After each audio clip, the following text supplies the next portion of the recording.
കൂടി വന്ന എല്ലാ ദൈവമക്കളെ ഓർത്ത് ഞാൻ കർത്താവിനെ സ്തുതിക്കുന്നു. ദൈവം നിങ്ങളെല്ലാവരെയും അനുഗ്രഹിക്കട്ടെ. കർത്താവ് നിങ്ങളെല്ലാവരെയും ശക്തീകരിക്കട്ടെ. വേഗം നമുക്ക് ദൈവത്തിൻ്റെ വചനത്തിലേക്ക് പ്രവേശിക്കാം. ദൈവം വലിയ കാര്യങ്ങൾ നമ്മുടെ നടുവിൽ ചെയ്യും. ഒന്ന് പറയാമോ? ദൈവം വലിയ കാര്യങ്ങൾ നമ്മുടെ നടുവിൽ ചെയ്യും. ആമേൻ. വിശ്വസ്തനായ ദൈവത്തിന് സ്തോത്രം. എൻ്റെ വോയിസ് ഒക്കെ ഓക്കെ അല്ലേ? ഓക്കെ അല്ലേ? ആമേൻ. Thank U.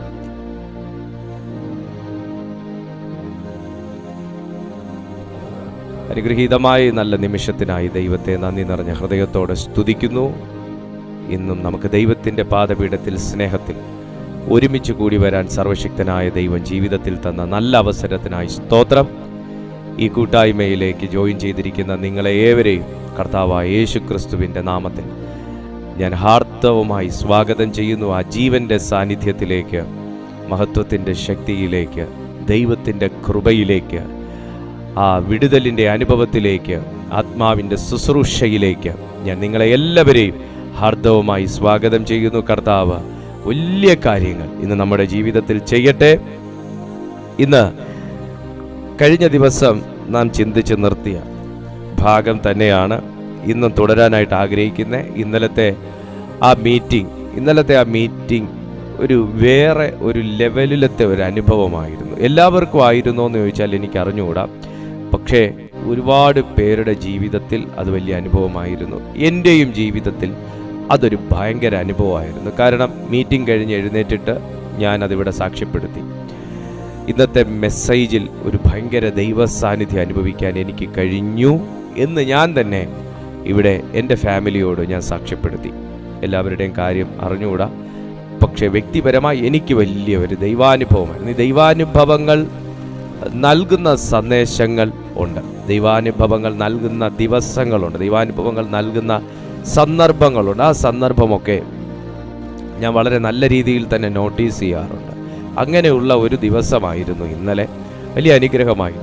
ഇന്ന് നമ്മൾ വീണ്ടും ഇന്നലെ തന്നെ ചിന്തിച്ച ഭാഗമാണ് 116 സങ്കീർത്തനം. അതിൻ്റെ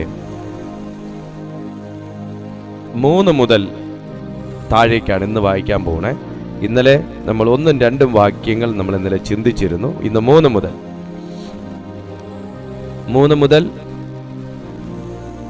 5 വരെയുള്ള വാക്യങ്ങളാണ് ഇന്ന് നാം ചിന്തിക്കാനായിട്ട് ദൈവകൃപയിൽ ശരണപ്പെടുന്നത്.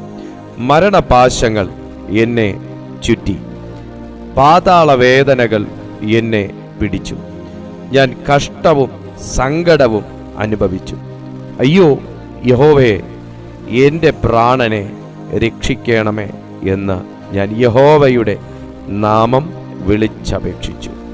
5ാമത്തെ വാക്യം, യഹോവ കൃപയും നീതിയും ഉള്ളവൻ, നമ്മുടെ ദൈവം കരുണയുള്ളവൻ തന്നെ.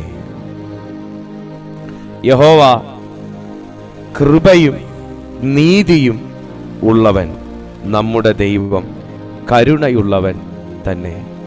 ദൈവത്തിൻ്റെ കാരുണ്യത്തെ ഒരുപാട് പ്രാവശ്യം നമ്മളെല്ലാവരും അനുഭവിച്ചറിഞ്ഞിട്ടുള്ളതാണ്.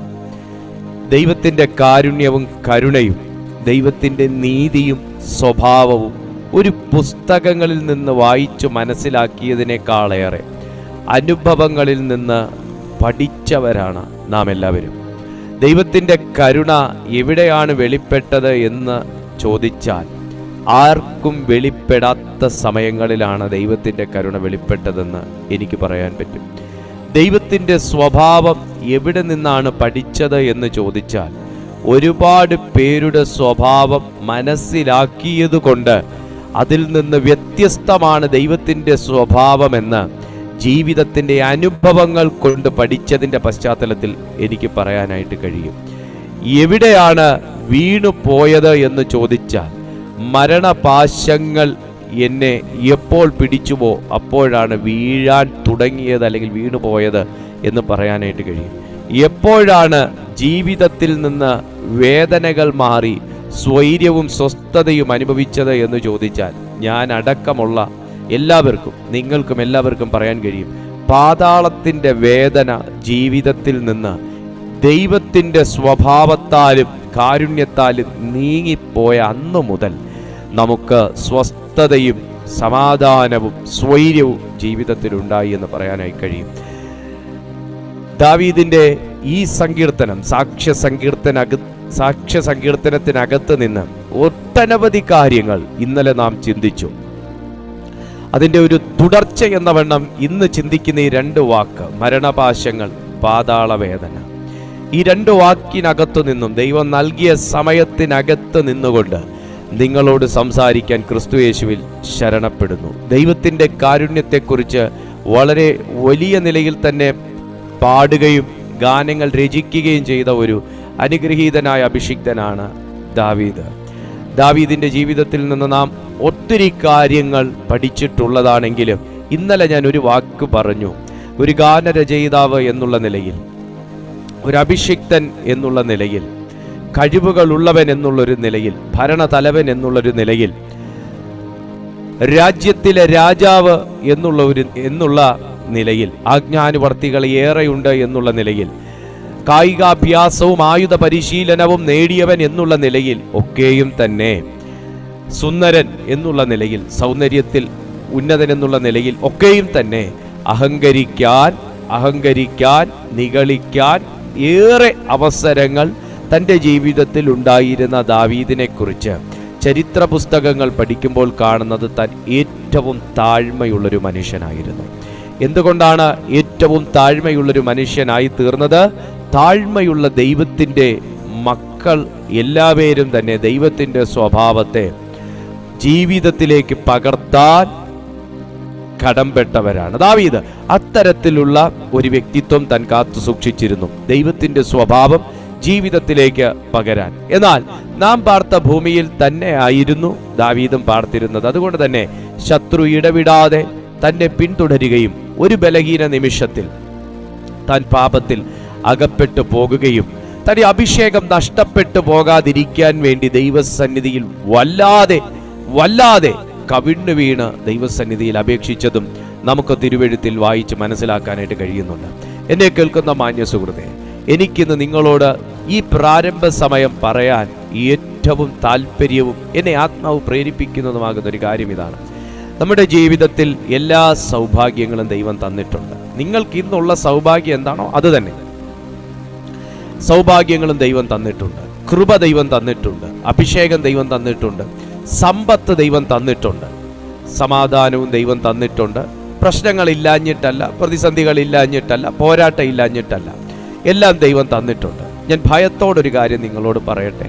തിരുവെഴുത്ത് വായിച്ചിട്ടുള്ളതിൻ്റെ പശ്ചാത്തലത്തിൽ ദൈവദാസന്മാരുടെ അനുഭവത്തിൽ, ഈ തിരുവെഴുത്ത് പറയുന്ന ദൈവദാസന്മാരുടെ അഭിഷിക്തരുടെ അനുഭവത്തിൽ നിന്നുള്ള പശ്ചാത്തലത്തിൽ ഞാൻ നിങ്ങളോട് ഭയത്തോടൊരു കാര്യം പറയട്ടെ. ഇന്ന് എനിക്കുണ്ട് എന്ന് നാം അവകാശപ്പെടുന്നതൊക്കെയും ജീവിതത്തിൽ നിന്ന് മാറ്റപ്പെടാൻ അധിക സമയം വേണ്ട. ഇന്നെനിക്ക് ആരോഗ്യമുണ്ട്, എനിക്ക് അധ്വാനിക്കാൻ കഴിയും എന്നുള്ള വാക്കിനൊന്നും ഒരു വിലയും ഇല്ല. ചിലരൊക്കെ പറയുന്ന ഞാൻ കേട്ടിട്ടുണ്ട്, പണം പോണേ പോകും, എനിക്ക് ആരോഗ്യമുണ്ട്, ഇനിയും ഞാൻ അധ്വാനിച്ചുണ്ടാക്കും. ഇല്ല സഹോദര, ഇല്ല സഹോദരി, അങ്ങനൊന്നും നമുക്ക് അഹങ്കരിക്കാനോ അങ്ങനൊന്നും നമുക്ക് വെല്ലുവിളിക്കാനോ പറ്റുകയില്ല. കാരണം അതിനപ്പുറമായി ഈ പ്രപഞ്ചത്തെ നിയന്ത്രിക്കുന്ന ഒരു ദൈവത്തിൻ്റെ കീഴിലാണ് നാമും ഈ പ്രപഞ്ചവുമൊക്കെ ആയിരിക്കുന്നത്. എൻ്റെ ആരോഗ്യം ദൈവത്തിൻ്റെ ദാനം, എൻ്റെ കുടുംബം ദൈവത്തിൻ്റെ ദാനം, എൻ്റെ സമ്പത്ത് ദൈവത്തിൻ്റെ ദാനം. എനിക്ക് പണമുണ്ടെന്ന് അഹങ്കരിക്കാൻ പ്രമാണമില്ല, എനിക്ക് ആരോഗ്യമുണ്ടെന്ന് അഹങ്കരിക്കാൻ പ്രമാണമില്ല. കാരണം തിരുവെഴുത്ത് പറയുന്നു, ഇത്രയും അഭിഷേകവും ഇത്രയും കൃപയും ഇത്രയും പ്രാർത്ഥനാ ജീവിതവുമുള്ള ദാവീദിനെ പോലും മരണപാശങ്ങൾ വിട്ടില്ല, പാതാളത്തിന്റെ വേദനകൾ തന്നെ ഒഴിവാക്കിയില്ല. മരണപാശങ്ങൾ വിട്ടില്ല, പാതാളത്തിന്റെ വേദന തന്നെ ഒഴിവാക്കിയില്ല. ആമേൻ. മരണപാശങ്ങൾ തന്നെ വിട്ടില്ല, പാതാളത്തിന്റെ വേദന തന്നെ ഒഴിവാക്കിയില്ല. അങ്ങനാണെങ്കിൽ നമുക്ക് ഓരോരുത്തർക്കും, നാം ഓരോരുത്തരും ഭയത്തോടെ ചിന്തിക്കേണ്ട, ഭയത്തോടെ കാലം കഴിക്കേണ്ട സമയങ്ങൾ അതിക്രമിച്ചിരിക്കുന്നു എന്നുള്ളതാണ് സംഭവങ്ങൾ വിളിച്ച് അറിയിക്കുന്നത്.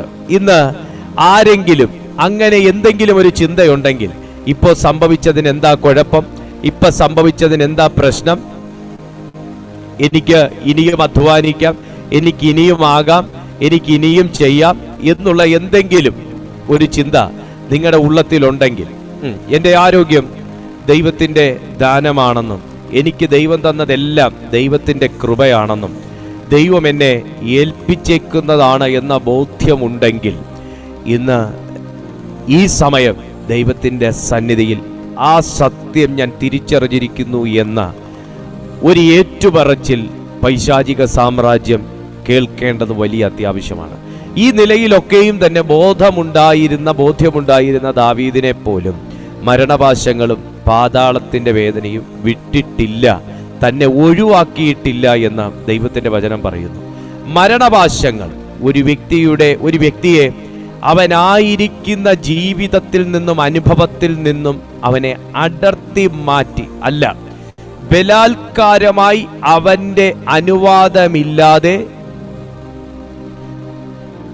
അവന്റെ നിർബന്ധമില്ലാതെ, അവന്റെ ആഗ്രഹമില്ലാതെ ബലാത്കാരമായി അവനെ അടർത്തി മാറ്റിക്കൊണ്ട് വേറെ ഏതോ ഒരു ലോകത്തിലേക്ക് പോകുന്ന ഒരവസ്ഥയെയാണ് മരണപാശങ്ങൾ എന്നവിടെ തിരുവെഴുത്തിൽ ഉദ്ധരിച്ചിരിക്കുന്നത്. എന്നാൽ ദാവീദിനെ സംബന്ധിച്ച് മരണപാശത്തെ കണ്ട് ഭയപ്പെടുകയോ ഒളിച്ചിരിക്കുകയോ പ്രാർത്ഥിക്കാതെ മൗനമായിട്ടിരിക്കുകയോ ചെയ്യുന്ന ഒരവസ്ഥയല്ല ഞാൻ തിരുവെഴുത്തിൽ കാണുന്നത്. ഭയമുണ്ടോ? മരണഭയമുണ്ടോ നിങ്ങൾക്ക് ആർക്കെങ്കിലും? ഇവിടെ ദാവീദ് ദൈവത്തോട് പറയുന്ന വാക്യങ്ങളും നിങ്ങളൊന്ന് ശ്രദ്ധിക്കുന്നത് വളരെ നല്ലതാണ്. മരണപാശങ്ങൾ എന്നെ ചുറ്റി, മരണപാശങ്ങൾ എന്നെ ചുറ്റി, പാതാള വേദനകൾ എന്നെ പിടിച്ചു. 3, ഞാൻ കഷ്ടവും സങ്കടവും അനുഭവിച്ചു. ഞാൻ കഷ്ടവും സങ്കടവും അനുഭവിച്ചു. ഈ കഷ്ടം, സങ്കടം, ഇത് രണ്ടും നമുക്ക് നല്ല പരിചയമുള്ള വാക്കാണ്. എന്നാൽ അതിൻ്റെ പിന്നിൽ വ്യാപരിക്കുന്ന, മറഞ്ഞിരിക്കുന്ന കാരണത്തെ ദാവീദ് ഇവിടെ ഉയർത്തി കാണിക്കുന്നു. ഒരു മരണത്തിൻ്റെ അനുഭവമാണ് ഒരു വ്യക്തിയുടെ ജീവിതത്തിൽ നിയന്ത്രണങ്ങളില്ലാത്ത സങ്കടങ്ങളും കഷ്ടങ്ങളും കൊണ്ടുവരുന്നത്. കഷ്ടവും സങ്കടവും ഇല്ലാത്ത ആൾക്കാരാരാ പാസ്റ്ററെ ഉള്ളതെന്ന് നമ്മളെല്ലാവരും ചോദിക്കും. ന്യായമായിട്ട് നമ്മൾ ചോദിക്കും, കഷ്ടവും സങ്കടവും പ്രശ്നങ്ങളും ഇല്ലാത്തതായിട്ട് ഈ ഭൂമിയിൽ ആരെങ്കിലും ഉണ്ടോ എന്ന് നമ്മൾ ചോദിക്കും. എന്നാൽ എല്ലാ കാര്യങ്ങളും സ്വാഭാവികമല്ല. ജീവിതത്തിൽ സംഭവിക്കുന്ന എല്ലാ കാര്യങ്ങളും സ്വാഭാവികമായും വിശുദ്ധ ബൈബിൾ പഠിപ്പിക്കുന്നില്ല. സ്വാഭാവികമായി നമ്മുടെ ജീവിതത്തിൽ സംഭവിക്കുന്നതുമുണ്ട്, അസ്വാഭാവികമായി നമ്മുടെ ജീവിതത്തിൽ വരുന്ന കാര്യമുണ്ട്. അതിൽ ഒന്നിനെ, 2 കാര്യങ്ങളെ ദാവീദ് ഇവിടെ എടുത്തുയർത്തി കാണിക്കണം. 1 മരണപാശങ്ങൾ, 2 പാതാളത്തിൻ്റെ വേദനകൾ. പാതാളത്തിനകത്ത് മരിച്ച് മൺമറഞ്ഞതിന് ശേഷം മനുഷ്യന്റെ ആത്മാക്കൾ പോകുന്ന ഇടങ്ങളിലൊന്നാണ് പാതാളം. ആ പാതാളത്തിനകത്ത് ബോധപൂർവമുള്ള അനുഭവങ്ങൾ ഉണ്ടെന്ന് ഈ വചനം നമ്മെ വെളിപ്പെടുത്തുന്നു. മരിച്ചെങ്കിൽ ഇതൊന്നും അനുഭവിക്കേണ്ടായിരുന്നു. അങ്ങനെ പറയരുത്. മരിച്ചു കഴിഞ്ഞതിന് ശേഷമാണ് അനുഭവങ്ങൾ തുടങ്ങുന്നത്. ഇതങ്ങ് ഇവിടം വിട്ട് ഈ ലോകം വിട്ട് പോയായിരുന്നെങ്കിൽ എനിക്കിതൊന്നും അനുഭവിക്കേണ്ടായിരുന്നു എന്ന് പറയുന്നെങ്കിൽ അനുഭവിക്കുന്ന ഒരിടമുണ്ടെന്ന് ദൈവത്തിൻ്റെ വചനം ഇവിടെ വെളിപ്പെടുത്തുകയാണ്. പാതാളം എന്ന് ഇവിടെ പറയുമ്പോൾ അതിന് എബ്രായ പദം ഷിയോൾ എന്നാണ്. ഷിയോൾ എന്ന ആ പദത്തിന് മനുഷ്യന്റെ ആത്മാക്കൾ പോകുന്ന ഇടം, മരണശേഷം ആയിരിക്കുന്ന സ്ഥലം എന്നൊക്കെ ഒത്തിരി വിവർത്തനങ്ങൾ ഈ ഷിയോൾ എന്ന പദത്തിനുണ്ട്. അപ്പോ പാതാള വേദനകൾ എന്നെ പാതാള വേദനകൾ എന്നെ പിടിച്ചു എന്ന് ഇവിടെ പറയുമ്പോൾ പാതാളത്തിലെ വേദനകൾ പ്രാണന്റെ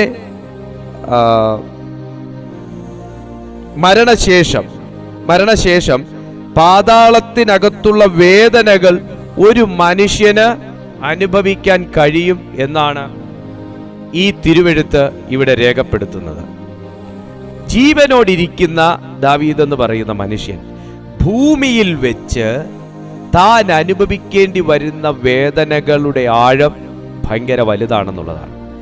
എനിക്ക് ഈ സന്ദേശം കൺക്ലൂഡ് ചെയ്യുമ്പോൾ എനിക്ക് നിങ്ങളിലേക്ക് മനസ്സിലാക്കി തരാനുള്ളൊരാശയം ഇതാണ്. ഈ ലോകത്തിൽ ഒരു മനുഷ്യൻ അനുഭവിക്കാൻ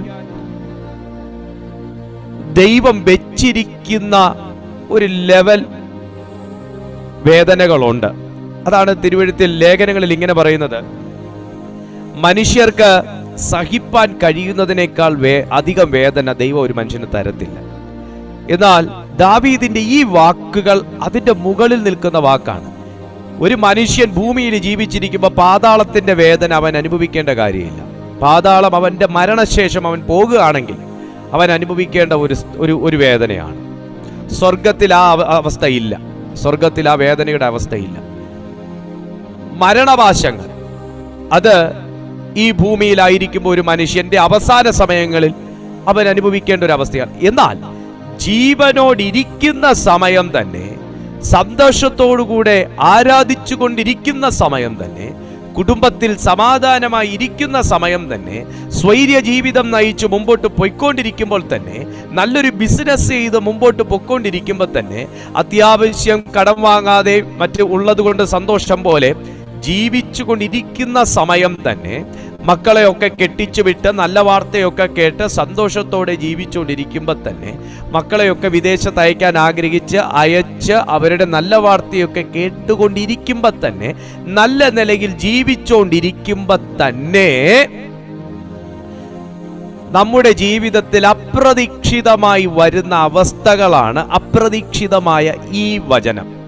അപ്രതീക്ഷിതമായ ഈ ഒരു കാര്യം എന്താണെന്നറിയാമോ? മരണപാശത്തിന്റെ ചുറ്റലും പാതാള വേദനയുടെ അവസ്ഥയും. ഭൂമിയിൽ ജീവിക്കുന്ന ഞാൻ ഭൂമിയിലെ വേദന അനുഭവിക്കണം. പാതാളത്തിന്റെ വേദന ഭൂമിയിൽ ജീവിക്കുന്ന ഞാൻ ഇപ്പോഴേ അനുഭവിക്കേണ്ട കാര്യം, അല്ലെങ്കിൽ രക്ഷിക്കപ്പെട്ട ഞാൻ അനുഭവിക്കേണ്ട കാര്യമേ ഇല്ല എന്നിരിക്കെ, ദാവീദ് എന്ന് പറയുന്ന അനുഗ്രഹീത ദൈവദാസൻ, ഗാനരചയിതാവ്, സങ്കീർത്തനക്കാരൻ ഇവിടെ വ്യക്തമായി രേഖപ്പെടുത്തുന്നു, ഞാൻ അനുഭവിക്കേണ്ടതിന് മുകളിൽ ഞാൻ അനുഭവിച്ചു കൊണ്ടിരിക്കുന്നു. ഈ സന്ദേശം കേട്ടുകൊണ്ടിരിക്കുന്ന താങ്കൾക്ക് അങ്ങനെ ഒരു അഭിപ്രായമുണ്ടോ? അനുഭവിക്കേണ്ടത് മുഴുവനും ഈ പ്രായത്തിനകത്ത് ഞാൻ അനുഭവിച്ചു തീർത്തു. പെടാവുന്നതിന്റെ പാട് മുഴുവനും ഞാൻ പെട്ടു. കരയാവുന്നതിന്റെ അങ്ങേ അറ്റം ഞാൻ കരഞ്ഞു. സഹിക്കാവുന്നതിന്റെ അങ്ങറ്റം ഞാൻ സഹിച്ചു. എന്നിട്ടും ഈ അവസ്ഥകളിൽ നിന്ന് എനിക്ക് ഒരു മോചനമില്ലാത്തത് കൊണ്ട് ഒന്ന് മരിച്ചാൽ മതി എന്ന് നിങ്ങൾ ചിന്തിക്കുന്നുണ്ടെങ്കിൽ, വേദപുസ്തകം വ്യക്തമായി പറയുന്നു, അവിടെയും വേദനയുടെ ഒരു അനുഭവം മാറി നിൽക്കുന്നില്ല. പാതാളത്തിലും ബോധപൂർവം നമുക്ക് അനുഭവിക്കാൻ കഴിയുന്ന, നാം എന്ന വ്യക്തിക്ക് അനുഭവിക്കാൻ കഴിയുന്ന ഒരവസ്ഥ പാതാളത്തിലുണ്ട് എന്ന് വിശുദ്ധ ബൈബിൾ രേഖപ്പെടുത്തുന്നു. ഈ മരണപാശവും പാതാളത്തിന്റെ വേദനയും ദാവീദിനെ ചുറ്റിയപ്പോ താഴെ എഴുതി വെച്ചേക്കാണ്. സങ്കടവും കഷ്ടവും തന്റെ ജീവിതത്തിൽ വർദ്ധിച്ചു.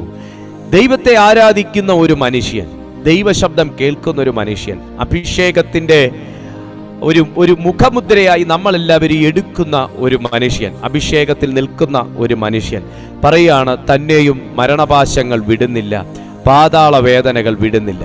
ഈ സന്ദേശം ഇന്ന് കേട്ടുകൊണ്ടിരിക്കുന്ന നിങ്ങൾക്കും അങ്ങനെ ഒരു അഭിപ്രായമുണ്ടെങ്കിൽ എനിക്കും അത് തന്നെയാണ് പറയാനുള്ളത്. മരണപാശങ്ങൾ എന്നെ വിടുന്നില്ല, പാതാളത്തിന്റെ വേദനകൾ എന്നെ ഒഴിവാക്കുന്നില്ല. ജീവിതത്തിൽ നല്ല നിലയിൽ ജീവിച്ചു കൊണ്ടിരിക്കുമ്പോൾ തന്നെ, നല്ലൊരു ആത്മീയ ജീവിതം മുൻപോട്ട് വളരെ ശ്രദ്ധാപൂർവം ഓടിച്ചുകൊണ്ട് പോകുമ്പോൾ തന്നെ അപ്രതീക്ഷിതമായി ആക്സിഡന്റലായി വരുന്ന ചില കാര്യങ്ങൾ നിങ്ങളെ വലിയ കഷ്ടത്തിലും വലിയ ധർമ്മസങ്കടത്തിനകത്തും ആക്കിക്കളയുന്നെങ്കിൽ, ദൈവത്തിന്റെ പരിശുദ്ധാത്മാവ് ഈ സമയം ചിലരോട് ആലോചന പറയുന്നു, ബുദ്ധി പറയുന്നു. ദാവീദ് ഈ കാര്യം, ഈ ഒരു നിവേദനം സമർപ്പിച്ച സന്നിധി വേറെയാണ്. വിശ്വാസം ഉണ്ടെങ്കിൽ ഇന്ന് ഈ വചനത്തോടുകൂടെ ചേർന്ന് നിങ്ങൾക്കും ആ സന്നിധിയിൽ ഒരു അപേക്ഷ സമർപ്പിക്കാൻ അവസരമുണ്ട്. ദാവീദ് ഇത് ദൈവത്തോടാണ് പറയുന്നത്. ആമേൻ. അയ്യോ യഹോവേ, ഞാൻ ഈ വാക്കങ്ങ് എടുക്കുക, അയ്യോ എന്നൊരു വാക്കെടുക്കുകയാണ്. വിലപിടിപ്പുള്ള എന്തെങ്കിലും ഒന്ന് നഷ്ടപ്പെടുന്നു എന്ന് ചോദിച്ചാൽ ഉടഞ്ഞു പോകാതെ സൂക്ഷിക്കേണ്ടതാണ് എന്ന ബോധമുള്ള ഒരു വസ്തു ഉടഞ്ഞു പോകുകയാണ് എന്ന് തോന്നിയാൽ, നഷ്ടമാകാൻ പാടില്ലാത്ത ഒന്ന് നഷ്ടമാകുകയാണെന്ന് തോന്നിയാൽ, കൈവിട്ടു പോയി എന്ന ഒരവസ്ഥയിലേക്ക് എത്തിയാൽ, അപ്രതീക്ഷിതമായി സംഭവിക്കുന്ന ഒരാഘാതത്തിന്റെ നടുവിൽ ഒക്കെയും നമ്മൾ ഉപയോഗിക്കുന്ന ഒരു വാക്കാണ് അയ്യോ. അയ്യോ എന്ന വാക്കിനകത്ത് അതിശയോക്തി ഉണ്ടോ? അതിശയോക്തി ഇല്ല. അയ്യോ എന്ന വാക്കിനകത്ത് അതിശയോക്തി ഇല്ല. കാരണം നഷ്ടപ്പെടാൻ തുടങ്ങുന്നു, നഷ്ടപ്പെട്ടിരിക്കുന്നു, നഷ്ടപ്പെട്ടുകൊണ്ടിരിക്കുന്നു, നഷ്ടപ്പെടാൻ സാധ്യതയുണ്ട് എന്ന ഒരു ബോധ്യത്തിനകത്തു നിന്ന് പുറത്തേക്ക് വരുന്ന ഒരു ഭാഷയാണ് അയ്യോ. ദൈവം നിന്നെ ഏൽപ്പിച്ച ആത്മീയ ജീവിതം നഷ്ടപ്പെടാൻ സാധ്യതയുണ്ടെന്ന്, നിന്നെ ഏൽപ്പിച്ചൊരു കുടുംബം നഷ്ടപ്പെടാൻ സാധ്യതയുണ്ടെന്ന്, നിങ്ങളെ ഏൽപ്പിച്ചൊരു ശുശ്രൂഷ നഷ്ടപ്പെടാൻ സാധ്യതയുണ്ടെന്ന്, ദൈവം ഏൽപ്പിച്ച വിശുദ്ധ ജീവിതം നഷ്ടപ്പെടാൻ സാധ്യതയുണ്ടെന്ന്, സമ്പത്ത് നഷ്ടപ്പെടാൻ സാധ്യതയുണ്ടെന്ന്, പ്രാർത്ഥനയുടെ മറുപടികൾ നഷ്ടപ്പെട്ടു പോകുമോ എന്ന ഒരു വികാരത്തിനകത്ത് നിന്ന്, എനിക്ക് പ്രാർത്ഥിച്ചു മുന്നേറാൻ കഴിയുമോ എന്ന ഭയത്തിനകത്ത് നിന്ന്, ഒരുപാട് സംഘർഷങ്ങളും സങ്കടങ്ങളും ജീവിതത്തിൽ കുമിഞ്ഞുകൂടുമ്പോൾ എൻ്റെ വിശ്വാസ ജീവിതം പോലും നഷ്ടപ്പെട്ടു പോകുമോ എന്ന ഒരു സംഘർഷത്തിനകത്ത് നിന്ന്, നിന്റെ ഉള്ളത്തിനകത്ത് നിന്ന് ആരും പറയാതെ അകത്തിരിക്കുന്ന ആത്മാവ് തന്നെ ഒരുപക്ഷെ ദൈവത്തിലുള്ള വിശ്വാസം പോലും നഷ്ടപ്പെടുത്തിക്കൊണ്ടല്ലെങ്കിൽ നഷ്ടപ്പെട്ടു പോകുമോ എന്ന ഭയത്തോടെ അന്തരാത്മാവിൽ നിന്ന് പുറത്തേക്ക് ഒരു നാവിന്റെയും സഹായമില്ലാതെ പുറത്തേക്ക് വരുന്നൊരു വാക്കാണ് അയ്യോ. അയ്യോ, ഹല്ലേലൂയ. പക്ഷെ ഈ മനുഷ്യൻ അയ്യം വിളിച്ചത് ആരുടെ മുഖത്ത് നോക്കിയാന്നറിയാവോ? ഈ മനുഷ്യൻ അയ്യോ പറഞ്ഞത് ആരുടെ മുഖത്ത് നോക്കിയാന്നറിയാം? സർവശക്തനായ ദൈവത്തിന്റെ മുഖത്ത് നോക്കിയ. കുഞ്ഞേ, കയ്യിലുള്ളതും കൂടെ നഷ്ടപ്പെട്ടു പോകുമോ എന്ന ഭയത്തോടെ, അയ്യോ ഞാൻ ഇനി ആരിൽ ആശ്രയിക്കും, അയ്യോ ഞാൻ ഇനി ആരെ അഭയം ചൊല്ലും, അയ്യോ എനിക്കിനി ആരാശ്രയം എന്ന് ചിന്തിക്കുന്ന ആരെങ്കിലും ഈ വാക്കിന്റെ മുനമ്പിൽ ഇന്ന് നിൽക്കുന്നുവെങ്കിൽ പരിശുദ്ധാത്മാവ് പറയുന്നു, അയ്യോ എന്ന വാക്ക് വിളിക്കേണ്ടെന്നല്ല, എഴുതി ചേർക്കാൻ നിനക്കൊരു നാമം സ്വർഗം സ്വന്തമായി തന്നിട്ടുണ്ട്. എഴുതി ചേർക്കാൻ ഒരു നാമം സ്വർഗം തന്നിട്ടുണ്ട്. എഴുതി ചേർക്കാൻ ഒരു നാമം. അയ്യോ സാറേ, പ്രതീക്ഷയില്ല, സാറും കൈവിട്ടു. അയ്യോ യജമാനനെ, പ്രതീക്ഷയില്ല, യജമാനനും കൈവിട്ടു. പിന്നെ ആരൊക്കെയുണ്ട്? അവരുടെയൊക്കെ പേര് നിങ്ങൾ ചേർത്തോ? ആരൊക്കെയുണ്ട്? അവരുടെ എല്ലാം പേര് ചേർത്തോ? അവരെല്ലാം കൈവിട്ടാലും ഒരു വ്യക്തിയെ നിനക്ക് അയ്യോയുടെ കൂടെ എഴുതി ചേർക്കാൻ പരിശുദ്ധാത്മാവ് കാണിച്ചു തരുന്നുണ്ട്. അത് യഹോവയുടെ നാമമാണെന്ന് ദാവീദ് വ്യക്തമായി എഴുതി വെക്കുന്നു. അത് യഹോവയുടെ നാമമാണ്. ഇന്ന് കൈവിട്ടുപോയ കേസിനകത്താ ദൈവം ഇത് സംസാരിച്ചുകൊണ്ടിരിക്കുന്നത്. ഇതാർക്കും ഇനി ഹാൻഡിൽ ചെയ്യാൻ പറ്റത്തില്ലെന്നും ആരും ആ കേസിന് കൈവെക്കത്തില്ലെന്നും പറയുന്ന ചിലരോടാ പരിശുദ്ധാത്മാവ് ഇടപെട്ടുകൊണ്ടിരിക്കുന്നത്. Price to Jesus. നിനക്ക് എഴുതി ചേർക്കാൻ ജീവിതത്തിൽ സ്വന്തമായി ഇനി ഒന്നുമില്ലെങ്കിലും, നിന്റെ മൂലധനം വരെ നഷ്ടപ്പെട്ടു പോയി എങ്കിലും, ആമേൻ, ഇന്ന് ദൈവത്തിന്റെ ആത്മാവ് നിങ്ങളോട് പറയുന്നു, നിനക്ക് അയ്യോയോടുകൂടെ എഴുതി ചേർക്കാൻ ദൈവത്തിന്റെ അഭിഷിക്തനാകുന്ന ദാവീദ് നമുക്കെല്ലാവർക്കും മാതൃകയായി കാണിച്ചു തരുന്ന ഒരു നാമമുണ്ട്. യഹോവയുടെ നാമം. അയ്യോ യഹോവേ, in the name of Jesus. അയ്യോ യഹോവേ. മോനെ, എത്ര തകർച്ചയുടെ നടുവിൽ കിടന്നും എനിക്ക് സ്വന്തമായിട്ടുണ്ടെന്ന് പറയാൻ കഴിയുന്ന, കരം കൊടുക്കണ്ടാത്തൊരു നാമമുണ്ടെങ്കിൽ അതാ നാമമേ. സ്തോത്രം, ഹല്ലേലൂയ. എത്ര രാജ്യങ്ങളിൽ പിടിയുണ്ടെങ്കിലും മോനെ, നിനക്കൊരു രാജ്യത്തിന്റെ പേര് പറയണമെങ്കിൽ പേര് പറയുന്ന രാജ്യത്തും കരം കൊടുത്താലേ ജീവിക്കാൻ പറ്റൂ.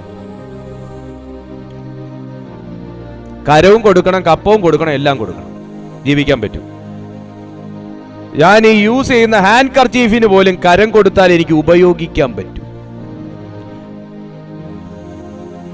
ഹല്ലേലൂയ.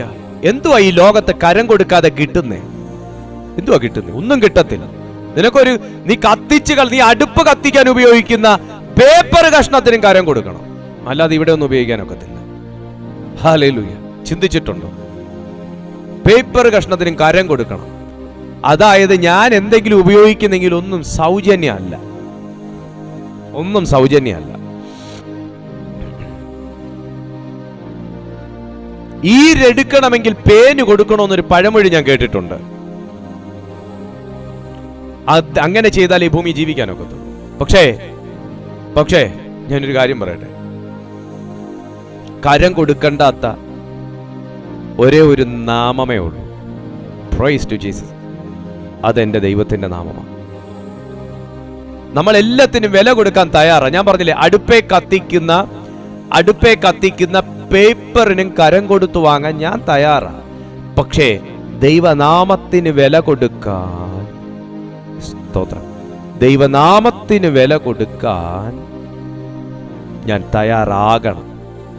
തയ്യാറല്ലെന്ന് പറയുന്നത് എനിക്ക് ഇഷ്ടമല്ല, ഞാൻ തയ്യാറാകണം.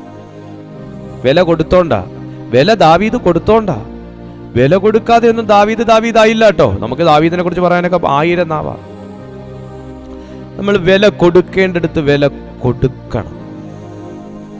ടൈം കൊടുക്കേണ്ടടുത്ത് ടൈം കൊടുക്കണം. അറ്റൻഷൻ കൊടുക്കേണ്ടടുത്ത് അറ്റൻഷൻ കൊടുക്കണം. നമ്മള് പലരെ അറ്റൻഡ് ചെയ്യാത്തോണ്ടാ പലര് വേറെ അറ്റൻഷൻ തേടി പോകുന്നത്. പലരെ നമ്മൾ കേൾക്കാൻ തയ്യാറല്ലാത്തോണ്ടാ കേൾക്കുന്ന പലരെയും തേടി പോകുന്നത്. പലരെയും സ്നേഹിക്കാൻ തയ്യാറല്ലാത്തോണ്ടാ സ്നേഹം കിട്ടുന്നവിടെ എല്ലാ ശുദ്ധ സ്നേഹം എന്ന് പറഞ്ഞ് അങ്ങോട്ട് പോകുന്നത്. ഹല്ലേലൂയ. നമ്മൾ അറ്റൻഡ് ചെയ്യേണ്ടതിനെ അറ്റൻഡ് ചെയ്യണം. അറ്റൻഷൻ കൊടുക്കേണ്ടതിന് അറ്റൻഷൻ കൊടുക്കണം. ഇമ്പോർട്ടൻസ് കൊടുക്കേണ്ടതിന് ഇമ്പോർട്ടൻസ് കൊടുക്കണം. വാല്യൂ കൊടുക്കേണ്ടതിന് വാല്യൂ കൊടുക്കണം. ഈ ലോകത്തിൽ നമ്മൾ എല്ലാത്തിനും എന്തിനാ ഒരു വസ്തുവിന് എത്ര പ്രാവശ്യം കൊടുക്കുന്നറിയാമോ? സ്തോത്രം. ഒരു വസ്തു, ഈ ഹാൻഡ് കർച്ചീഫ് ഉണ്ടാക്കാൻ വേണ്ടി എന്തൊക്കെ റോ മെറ്റീരിയൽ വേണോ, ആ റോ മെറ്റീരിയലിന്റെ അത് പിണ്ടാകാരമായിരുന്ന സമയം മുതൽ കർച്ചീഫ് ആകുന്ന സമയം വരെയുള്ള സാധനത്തിന് നമ്മൾ കരം കൊടുത്തേക്കുക. ഒന്ന് ഓർത്തു നോക്ക്. ഈ കരം എല്ലാം കൂടെ കെട്ടിവെച്ചേക്കുന്നത് എന്റെ തലയില. ഫൈനൽ എൻഡ് യൂസറിൽ നിന്നാണ് ഇത് മേടിക്കുന്നത്. എത്ര കരം കൊടുത്തു നോക്കി, എന്തുമാത്രം വില കൊടുത്തിട്ടാ ഈ സാധനം എടുത്ത് ഇങ്ങനെ ഒന്ന് തുടയ്ക്കുന്നതെന്ന് ആലോചിച്ച് നോക്കി. അതിന് ഞാൻ തയ്യാറാണ്. എന്നാൽ എന്നെ ഇത്രയും പ്രാപ്തനാക്കിയ എൻ്റെ ദൈവത്തെ അറ്റൻഡ് ചെയ്യാൻ, ദൈവത്തിന് കൊടുക്കേണ്ട വില കൊടുക്കാൻ, ദൈവത്തിന് കൊടുക്കേണ്ട അറ്റൻഷൻ കൊടുക്കാൻ ദാവീദ് തയ്യാറായി എങ്കിൽ എന്തുകൊണ്ട് ഞങ്ങൾ തയ്യാറാകുന്നില്ല, നാം തയ്യാറാകുന്നില്ല? അയ്യോ എന്ന് വിളിക്കാൻ മരണപാശങ്ങൾ ചുറ്റേണ്ട സമയം വരെ കാത്തിരിക്കുന്നതിന്റെ ആവശ്യമുണ്ടോ?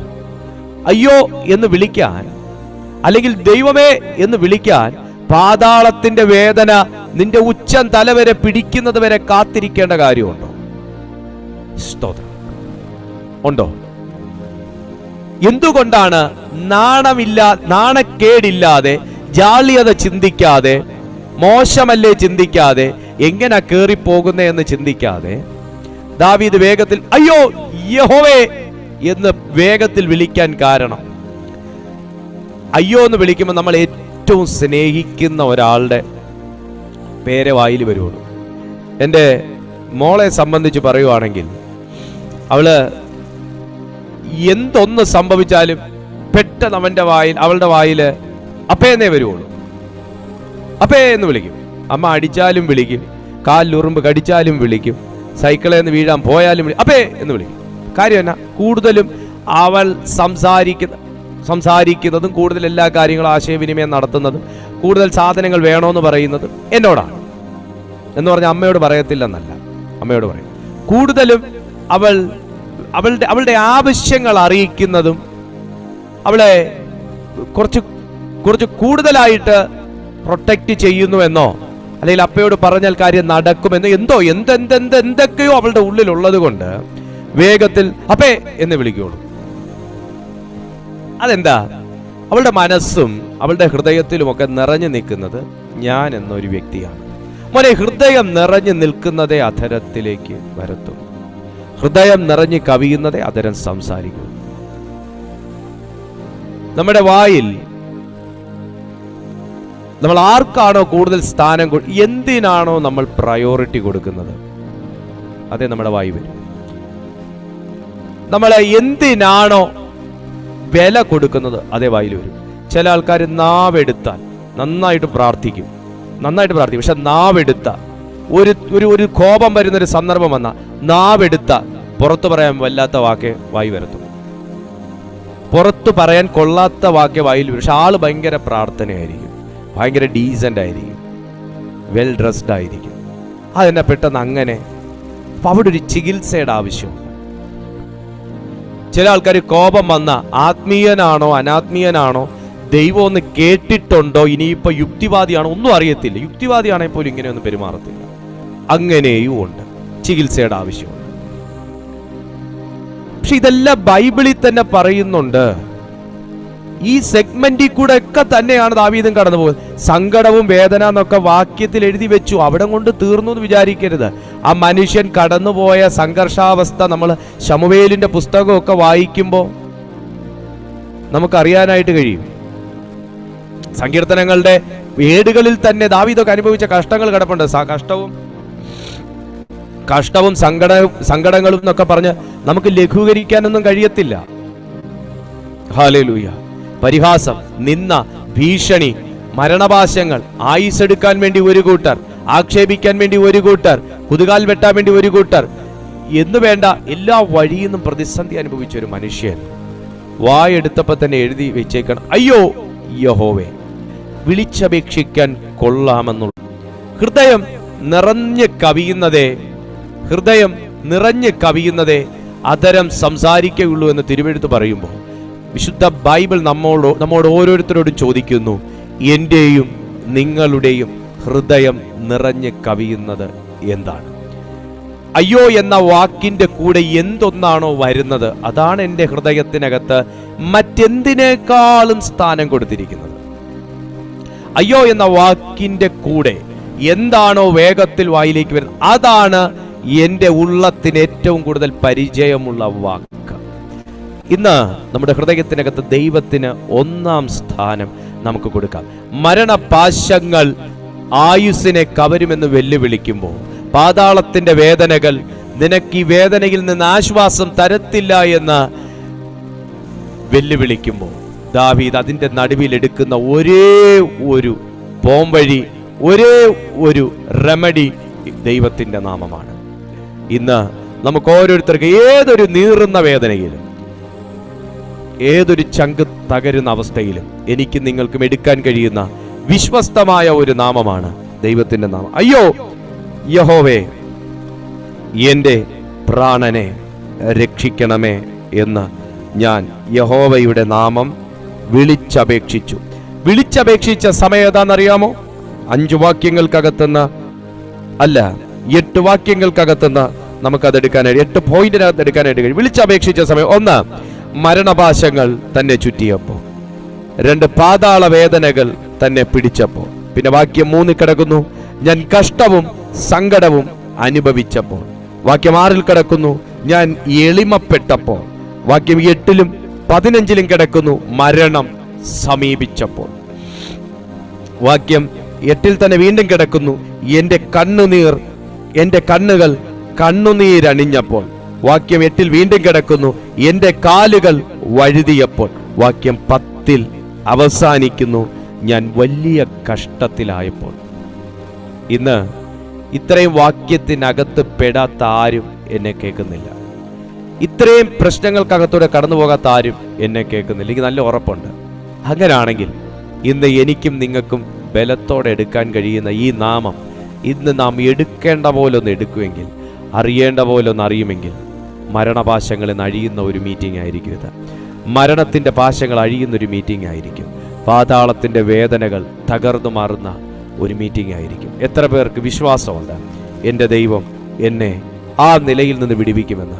സഹോദര, നിനക്ക് പ്രിയപ്പെട്ട എന്തോ നഷ്ടപ്പെടുന്നു എന്ന് തോന്നിയപ്പോൾ, നിന്റെ കയ്യിലുള്ളതെന്തോ നഷ്ടമാകാൻ വേണ്ടി ശത്രു വെല്ലുവിളിക്കുന്നു എന്ന് ചിന്തിക്കുമ്പോൾ, നിനക്കുള്ള സമാധാനം, സന്തോഷം, ബന്ധങ്ങൾ, മക്കൾ, ഇതിനെല്ലാം സാത്താൻ മരണപാശങ്ങൾ കൊണ്ട് മരണം കുത്തിവെച്ച് ആ ബന്ധങ്ങൾക്കകത്ത് നിർജീവത്വം കൊണ്ടുവരാൻ വേണ്ടി സാത്താൻ വെല്ലുവിളിക്കുമ്പോൾ, പാതാളത്തിന്റെ വേദനകൾ ബോണസായി നിനക്ക് തന്നിട്ട് മരണം നിന്റെ ലൈഫിൽ വിതയ്ക്കാൻ വെല്ലുവിളിക്കുമ്പോൾ, ഇന്ന് വിശ്വാസത്തോടെ പറയുന്ന ആരെങ്കിലും ഇതിനകത്ത് കേൾക്കുന്നുണ്ടോ?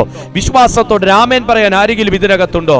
അങ്ങനെ ഉള്ളവന്റെ നാവിൽ ദൈവത്തിന്റെ നാമം എടുക്കുകയാണെങ്കിൽ ആ നാമത്തെക്കുറിച്ച് തിരുവെഴുത്ത് പറയുന്നു, ദാഹിക്കുന്നവനെല്ലാം എന്റെ അടുക്കൽ വരട്ടെ, ജീവന്റെ നീരുറവ, ജീവന്റെ നീരുറവ അവന്റെ ലൈഫിലേക്ക് ഒഴുകാൻ തുടങ്ങും. അവന്റെ ലൈഫിലേക്ക് ഒഴുകാൻ തുടങ്ങും. നീരിന്റെ ഉറവ, മരണത്തിന്റെ പാശങ്ങൾ ഒതുക്കി വെച്ചിരിക്കുന്ന നിന്റെ ഭവനത്തിനകത്ത് ഇന്ന് ദൈവത്തിന്റെ ആത്മാവ് പൊട്ടിച്ചു വിടും. ജീവന്റെ നീരുറവ മരണപാശങ്ങൾ കൊണ്ട് കുടുക്കിയിട്ടിരിക്കുന്ന ഭവനങ്ങൾക്കകത്ത് ദൈവം പൊട്ടിച്ചു വിടും. ആ ഉറവ പൊട്ടിച്ചു വിട്ടാൽ വേനലിനടയ്ക്കാൻ കഴിയാത്ത നിലയിൽ പരിശുദ്ധാത്മാവ് അതിനകത്ത് നിന്ന് ഉറവയെ തുറക്കും. വിശ്വസിക്കുന്ന ദൈവമക്കൾ എല്ലാവരും ദൈവസന്നിധിയിൽ കണ്ണുകൾ അടയ്ക്കട്ടെ. എല്ലാ ദൈവമക്കളും ദൈവസന്നിധിയിൽ കണ്ണുകൾ അടയ്ക്കട്ടെ. ആ ദൈവസന്നിധിയിൽ ഒന്ന് പ്രാർത്ഥിക്കാൻ, ആ ദൈവസന്നിധിയിൽ ഒന്ന് പ്രാർത്ഥിക്കാൻ, പരിശുദ്ധാത്മാവിനോടൊന്ന് സംസാരിക്കാൻ, എല്ലാ മരണവേദനകളും തകരാൻ, എല്ലാ മരണപാശങ്ങളും അറ്റുപോകാൻ. അത് നിങ്ങളുടെ തലമുറയുടെ ഭാവിക്ക് മേലാണെങ്കിലും, നിങ്ങളുടെ തലമുറയുടെ ആയുസ്സിന്റെ മേലാണെങ്കിലും, നിങ്ങളുടെ തലമുറയുടെ സ്വഭാവത്തിന്മേലാണെങ്കിലും, നിങ്ങളുടെ കുടുംബജീവിതത്തിന്റെ മേലാണെങ്കിലും, എവിടെയാണോ സാത്താൻ മരണത്തിന്റെ പാശം കൊണ്ട് പാത്തുവെച്ചത്, പതിയിരുത്തിയത്, ഇന്ന് ദൈവം അതിനെ തകർക്കുന്ന ഒരു ദിവസമായി തീരട്ടെ. യേശു ക്രിസ്തുവിന്റെ നാമത്തിൽ എല്ലാ ദൈവമക്കളും ഒന്ന് പ്രാർത്ഥിച്ചു തുടങ്ങി.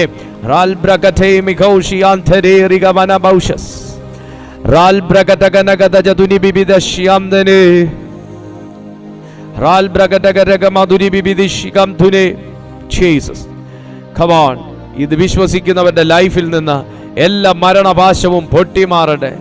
എല്ലാ മരണപാശകളും പൊട്ടിമാറട്ടെ. വിശ്വസിക്കുന്നവരുടെ ലൈഫിൽ നിന്ന്, ഇന്ന് ഈ മെസ്സേജ് കണ്ടുകൊണ്ടിരിക്കുന്ന ഓരോരുത്തരുടെ ലൈഫിൽ നിന്ന് പരാജയങ്ങൾ പൊട്ടിമാറട്ടെ. മരണത്തിന്റെ പാശങ്ങൾ പൊട്ടിമാറട്ടെ. പാതാളത്തിന്റെ വേദനകൾ പൊട്ടിമാറട്ടെ. എല്ലാ തകർച്ചയുടെ ആത്മാവും തകരട്ടെ യേശുവിന്റെ നാമത്താൽ.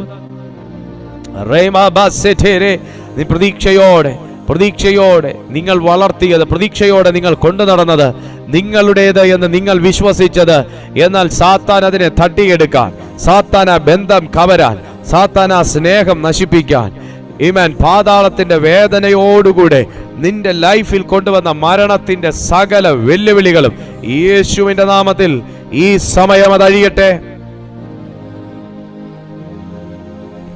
ഈ സമയം അതഴിയട്ടെ. വിശ്വസിക്കുന്നവരുടെ ലൈഫിൽ നിന്ന്, നിങ്ങളുടെ എല്ലാ മേഖലകളിൽ നിന്നും, മരണം കൊണ്ടുവരുന്ന എല്ലാ മേഖലകളിൽ നിന്നും, മരണം വിതയ്ക്കാൻ നിൽക്കുന്ന എല്ലാ മേഖലകളിൽ നിന്നും, അത് ഫിനാൻഷ്യൽ, അത് ഹെൽത്ത്, നിങ്ങളുടെ ജോബ്, ഏത് മേഖലയിലാണെങ്കിലും, നിങ്ങളുടെ എഡ്യൂക്കേഷൻ, നിങ്ങളുടെ കരിയർ, നിങ്ങളുടെ വിസ്ഡം, നിങ്ങളുടെ സ്പിരിച്വൽ ലൈഫ്, ഏത് മേഖലയിലാണെങ്കിലും ഇപ്പോൾ മരണത്തിന്റെ സകല ഘേട്ടും യേശുവിന്റെ നാമത്തിൽ, മരണത്തിന്റെ സകല കയറും യേശുവിന്റെ നാമത്തിൽ പൊട്ടിമാറട്ടെ. പഴയ നിയമത്തിൽ മരണത്തിന്റെ പാശങ്ങളെ കുറിച്ച് മാത്രം പറയുമ്പോൾ തിമോത്തിയോസിന്റെ 2-ാമത്തെ ലേഖനം 1-ാമത്തെ അധ്യായം 10-ാമത്തെ വാക്യത്തിൽ അതിൻ്റെ അകത്തു നിന്ന് നമുക്കൊരു മോചനമുണ്ടെന്ന് ദൈവത്തിന്റെ ആത്മാവ് വെളിപ്പെടുത്തുകയാണ്.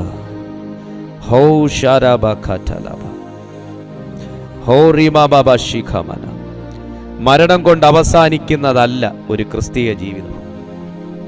മരണം കൊണ്ട് തീരുന്നതല്ല ഒരു ക്രിസ്തീയ ജീവിതം. മരണം കൊണ്ട് അവസാനിക്കുന്നതല്ല ഒരു ദൈവ പൈതലിന്റെ പ്രത്യാശ. അവന് മരണത്തിന് ശേഷവും പ്രതീക്ഷിക്കാൻ വകയുണ്ട്.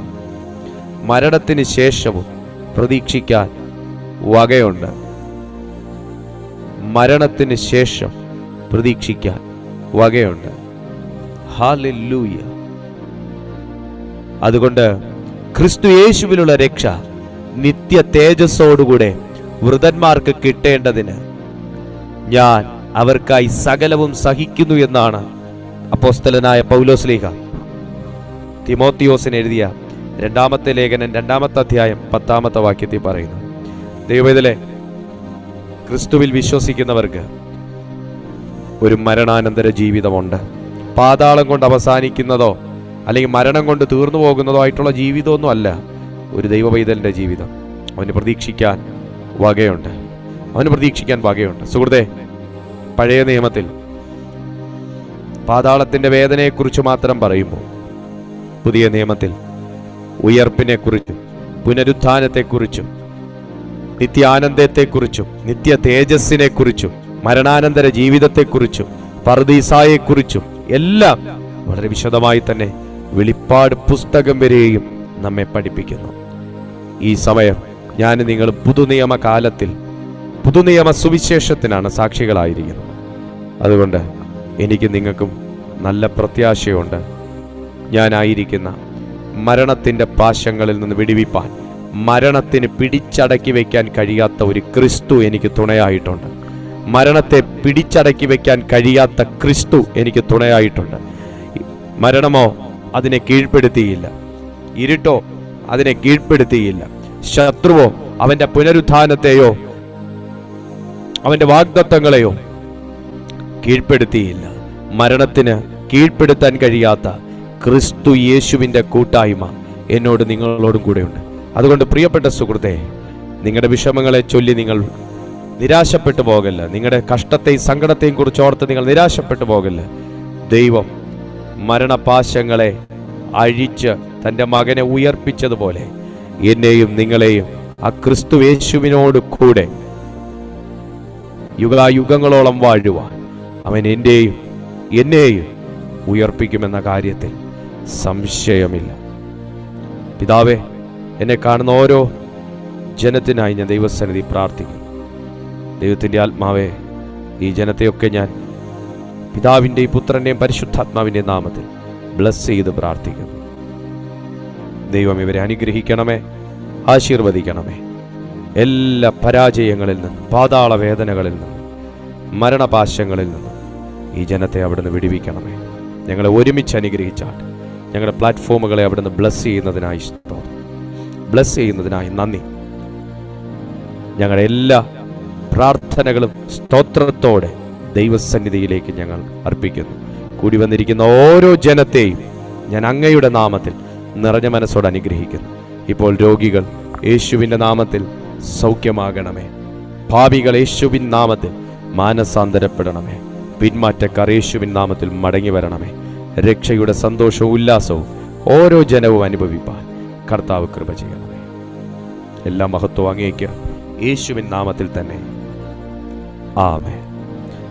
ജോയിൻ ചെയ്ത എല്ലാ ദൈവമക്കളെ ഓർത്ത് ഞാൻ കർത്താവിന് സ്തോത്രം ചെയ്യുന്നു. നിങ്ങളുടെ പ്രാർത്ഥനാ വിഷയങ്ങൾ ഞങ്ങളെ ഈ നമ്പറിൽ നിങ്ങൾ വാട്സാപ്പ് ചെയ്താൽ ഞങ്ങൾ നിശ്ചയമായിട്ട് നിങ്ങൾക്കായിട്ട് പ്രാർത്ഥിക്കാം. അത്യാവശ്യമുണ്ടെങ്കിൽ നിങ്ങൾക്ക് ഈ നമ്പറിൽ ഫോണിലും ബന്ധപ്പെടാവുന്നതാണ്. കർത്താവ് നിങ്ങളെല്ലാവരെയും അനുഗ്രഹിക്കട്ടെ. ദിവസവും രാവിലെ 6:30 വൈകുന്നേരം 6:30 ദൈവകൃപയാൽ നമ്മുടെ മീറ്റിംഗ് 2 നേരവും നടക്കുന്നു. നിങ്ങൾ തുടർമാനമായി ഈ ചാനൽ സന്ദർശിക്കുന്ന ഞങ്ങളുടെ മീറ്റിംഗ് വാച്ച് ചെയ്യുന്ന വ്യക്തികളാണെങ്കിൽ വളരെ സന്തോഷം. ആദ്യമായിട്ട് ആരെങ്കിലും ഞങ്ങളെ കാണുന്നെങ്കിൽ നിങ്ങൾ എല്ലാ ദിവസവും രാവിലെ 6:30 വൈകുന്നേരം 6:30 നടക്കുന്ന ഞങ്ങളുടെ മീറ്റിങ്ങിൽ പങ്കെടുത്താട്ടെ.